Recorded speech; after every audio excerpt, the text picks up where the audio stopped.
Teóricos da conspiração são pessoas cheias de criatividade, que enxergam problemas, intrigas e mistérios em todo lugar. E olha, teve muita gente que conseguiu encontrar detalhes sinistros em alguns produtos da cultura pop. Seriam dicas que parecem antecipar os atentados que rolaram nos Estados Unidos em 11 de setembro de 2001, há exatamente 18 anos. Muitas dessas dicas não passam de bizarras coincidências, mas outras parecem autênticas demais para serem ignoradas. Será possível que a cultura pop conseguiu mesmo prever a tragédia que aconteceu naquele triste dia? É o que vamos discutir neste Mitos do Pop. A lista de previsões do 11 de setembro na cultura pop é grande e tem de tudo um pouco. Em alguns casos, parece bem ridículo que as pessoas tenham tirado certas conclusões. Afinal, você sabe como são os teóricos da conspiração, né? Tudo gente com muito tempo livre e uma enorme imaginação. Em outros casos, no entanto, as coincidências parecem impressionantes até para quem se considera mais cético. Então vamos a algumas delas. Uma das referências mais antigas apareceu em Exterminador do Futuro 2, O Julgamento Final, de 1991. Existe uma cena nesse filme do Arnold Schwarzenegger, que ainda nem sonhava em virar governador da Califórnia naquela época, em que vemos uma placa de aviso com os dizeres Caution 911. Ou seja, cuidado, 11 de setembro. Como se sabe, nos Estados Unidos as datas são representadas com o mês antes do dia. Já em 1993, em Super Mario Bros., um filme horroroso baseado nos games da Nintendo, tem uma cena bizarra que mostra os edifícios World Trade Center queimando de um modo bem parecido com o que aconteceu no 11 de setembro. Perceba como um dos prédios está destruído pela metade e o outro tem um grande rombo no meio. Isso acontece porque no final do filme, o nosso universo e o do vilão, o Rei Koopa, se fundem em um só. E os edifícios começam a se desintegrar. A Torre do Sul cai primeiro e a segunda fica com um enorme buraco. Exatamente como aconteceu na vida real. Sobrou também para o desenho animado do Homem de Ferro, de 1994. O episódio The Grim Reaper Wears a Teflon Coat mostra um ataque acontecendo em Nova York e as duas torres sendo atingidas por mísseis de aviões.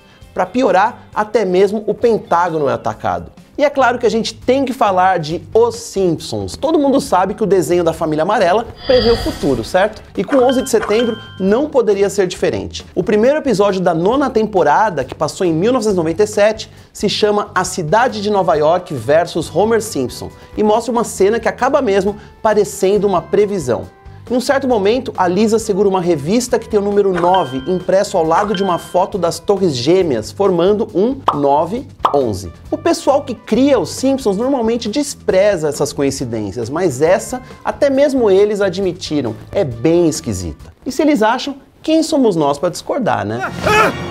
I can't live like this anymore. A explicação é que esse 9 era apenas para representar um valor bem barato para se visitar Nova York. E aí, você acredita? Para mim, os Simpsons são obra dos Illuminati. Sempre eles. Voltando aos filmes. Em O Grande Lebowski, de 1998, que aliás é maravilhoso, assista, tem uma cena logo no começo em que o Jeff Bridges preenche um cheque com a data 11 de setembro de 1991. E quando ele olha para uma TV, lá está o presidente George Bush condenando o Saddam Hussein pela invasão do Kuwait. Bom, em 2001, os Estados Unidos eram governados por um outro Bush, o filho, mas mesmo assim é bem estranho. Right. E por falar em referências quase imperceptíveis, e essa cena de Matrix, de 1999, que mostra a data de validade do passaporte de Thomas Anderson, o personagem de Keanu Reeves? Hein? E no mesmo ano do atentado, estava rolando a produção de um filme chamado Nosebleed, que seria estrelado por Jackie Chan. Só que o projeto acabou cancelado porque a história era estranhamente parecida com a realidade. O protagonista seria um limpador de janelas no World Trade Center que ouviria terroristas planejando um ataque. Apesar de nunca ter sido filmado, uma das falas do roteiro é particularmente profética. Esses prédios representam o capitalismo, a liberdade, tudo o que é a América. Derrubar esses dois prédios colocariam a América de joelhos. Isso é muito bad vibe, hein? Tava ruim. Agora parece que piorou. E tem mais desenho animado, é lógico. Lembra do Johnny Bravo? E aí, gatinha? Então, em uma cena de um episódio exibido em abril de 2001, Johnny and the Chain Gang, a gente pode ver no fundo um pôster de um filme com um edifício em chamas e a mensagem Coming Soon, ou em breve. E naquele 2001 também rolou uma série de TV chamada The Lone Gunman, que é derivada de Arquivo X, e teve um episódio bem bizarro que foi ao ar 6 meses antes dos atentados. Nele, os pistoleiros solitários tentam desvendar uma conspiração do governo que envolve um avião comercial batendo no World Trade Center. Não deve ter sido esse o motivo, mas a série durou apenas uma temporada. Entenda como quiser. E é claro, não poderiam faltar os videogames. Teve um joguinho em Flash chamado Trade Center Defender Game, lançado no comecinho de 2001, em que o objetivo era defender o World Trade Center de aviões que os atacavam. Bom, já era algo de mau gosto antes mesmo do atentado, tanto que, após os eventos, o game foi removido da internet. E lembra do Flight Simulator? Então, já que era possível simular o voo de um avião sobre Nova York e repetir o desastre, a Microsoft retirou as imagens do prédio da versão 2002 do game, que foi lançada um mês após o atentado. Isso porque teve quem dissesse que os terroristas utilizaram o Flight Simulator para planejar os ataques. E nem o mundo da música ficou de fora. Tinha uma dupla de rap chamada The Coup, que lançaria um novo CD naquele mesmo mês de setembro, cuja capa mostraria o World Trade Center em chamas.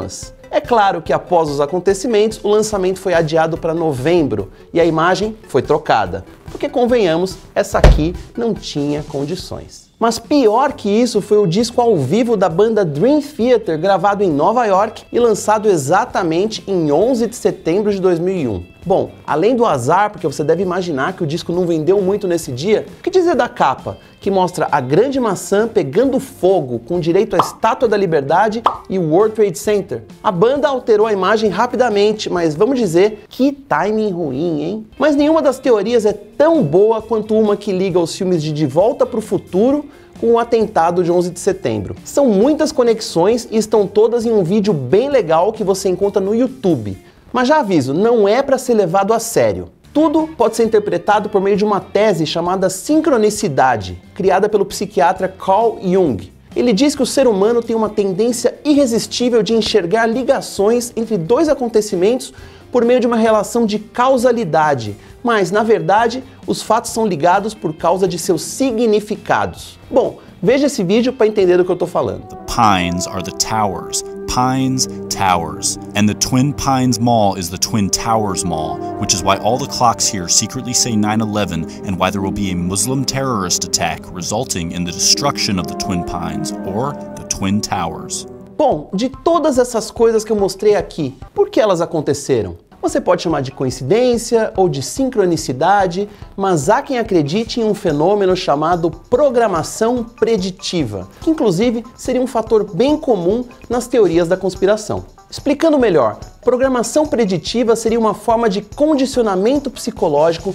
criado pela mídia para familiarizar o público com futuras mudanças sociais planejadas. Ou seja, quando essas mudanças acontecerem, o público já estaria familiarizado e as aceitaria mais naturalmente, diminuindo assim qualquer forma de resistência pública. O que os conspiradores acreditam é que essa tal de programação preditiva seria uma forma secreta de controle da mente em massa. Isso seria feito para que os acontecimentos não fossem investigados mais a fundo pelas pessoas.